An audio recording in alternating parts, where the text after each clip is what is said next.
আসসালামু আলাইকুম। শিমু কিচেনে সবাইকে স্বাগত জানাচ্ছি। আজ আমি আপনাদের তৈরি করে দেখাবো লুচি।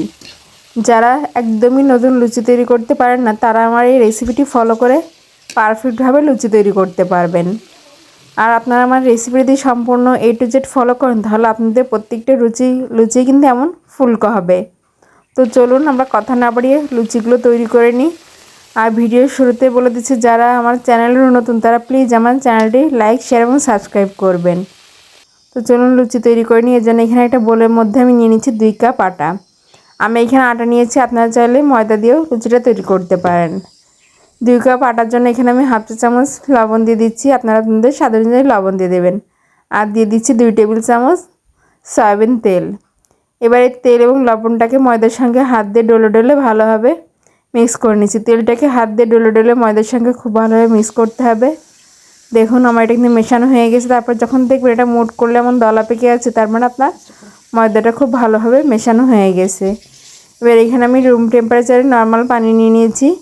সেই পানিটা দিয়েই আমি এটা সফট ডো তৈরি করে নেব।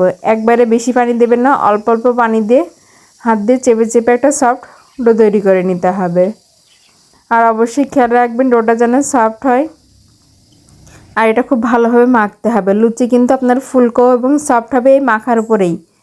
আপনি যদি ভালোভাবে না মাখেন, তাহলে কিন্তু আপনার লুচিটা সফট হবে না আর তৈরির সময় ফুলবেও না। এখানে কিন্তু আমি কোনো বেকিং সোডা বা বেকিং পাউডার ব্যবহার করিনি।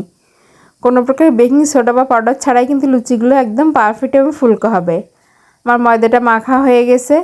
এবার এরপর 1 টেবিল চামচ তেল দিয়ে এটাকে রেস্টে রেখে দেব 30 মিনিটের জন্য। ফিরে আসছি 30 মিনিট পর। এই পর্যায়ে কিন্তু এই ডোটাকে 30 মিনিট রেস্টে রাখতে হবে। দেখুন 30 মিনিট পরে ডোটা ঠিক কতটা সফট হয়ে গেছে। এবার এই ডো থেকে আমি লেচি কেটে নেব। আমি মাঝারি সাইজ করে লেচি কেটে নিচ্ছি। আপনারা চাইলে এর থেকে ছোটো অথবা বড় করেও লেচি কেটে নিতে পারেন। হাত দিয়ে চেপে চেপে গোল করে লেচিগুলোকে আমি একটা বোলের মধ্যে রেখে দিচ্ছি।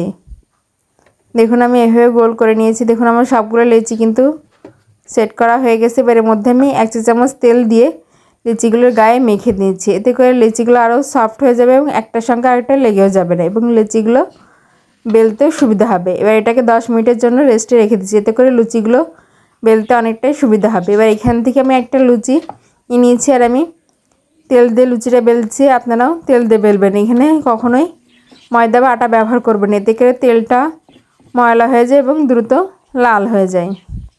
আমার একটা লুচি বেলা হয়ে গেছে। আমি আরও একটা লুচি বেলে নিচ্ছি।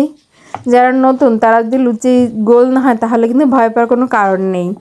আপনারা চাইলে একটা কৌটা, মুটকি বা ছোটো বাটি দিয়েও লুচিগুলো কেটে গোল করে নিতে পারেন। এবার আমি চুলায় তেল বসিয়ে দিয়েছি আর তেলটাও গরম হয়ে গেছে। এর মধ্যে এবার একে একে আমি তৈরি করে রাখা লুচিগুলো দিয়ে দেব।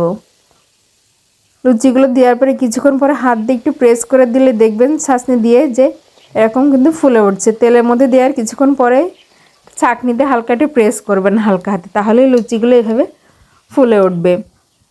আমার লুচি ভাজা হয়ে গেছে। এটা আমি তেল থেকে উঠায় নিচ্ছি। আপনারা লুচিগুলো যদি সাদা কালার পেতে চান, তাহলে তেলের টেম্পারেচারটা একটু কম রাখবেন এবং উল্টে পাল্টে দ্রুত তুলে নেবেন, তাহলে আপনার লুচিগুলো একদম সাদা থাকবে। আর আপনারা যদি আমার প্রত্যেকটা স্টেপ ফলো করে সফটভাবে আটা মেখে এইভাবে লুচি তৈরি করেন, তাহলে আপনাদের লুচিগুলো কিন্তু একইভাবে ফুলবে। আর যারা একটু কালার করে নিতে যাচ্ছেন, তারা একটু কিছু সময় তেলের মধ্যে উল্টে পাল্টে নিলেই লুচিগুলো এরকম ফুলকো হবে। আশা করছি যারা নতুন তারা আমার এই টিপসগুলো ফলো করলে লুচিগুলো তৈরি করবেন। আর ভিডিওটি ভালো লাগলে আমার চ্যানেলটি লাইক, শেয়ার এবং সাবস্ক্রাইব করবেন। আর যারা আমার এই ভিডিওটি আমার ফেসবুক পেজে দেখছেন, প্লিজ আমার পেজটি লাইক এবং ফলো দিয়ে আমার পাশে থাকবেন। ধন্যবাদ।